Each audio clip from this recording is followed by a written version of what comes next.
Have you ever felt overwhelmed by financial troubles, wondering how you could possibly turn your situation around?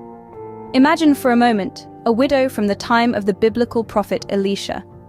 Her story, found in the book of 2 Kings chapter 4, verses 1 to 7, offers a timeless blueprint for overcoming financial despair. This widow faced a dire financial crisis. Her husband had died, leaving her with debt so overwhelming that her 2 sons were at risk of being taken away as slaves. In her desperation, she turned to Elisha for help. Elisha asked her, "What do you have in your house?"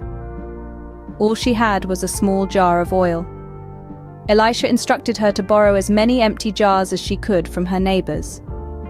Then, behind closed doors, she was to pour oil into all those jars. Miraculously, the oil did not run out until she had filled every jar she had gathered.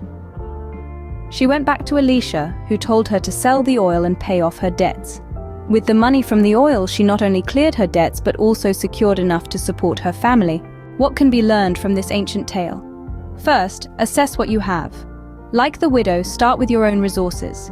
It might seem insignificant at first, but often our solution starts with what we already possess. Second, don't hesitate to seek help.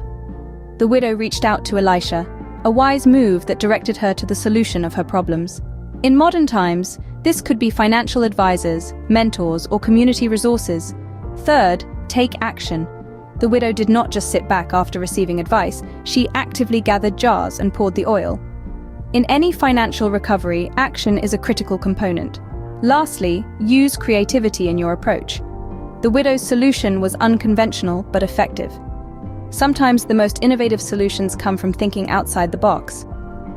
In summary, the story of the widow and Elisha teaches us that even in the bleakest financial situations, there's a pathway to recovery. It starts with recognizing what we already have, seeking the right help, taking decisive action, and sometimes thinking creatively outside conventional norms. Remember, no matter the depth of the crisis, there is always hope and a possibility for a turnaround. Just as the widow turned her last jar of oil into a new beginning, so too can you transform your current challenges into stepping stones for future success.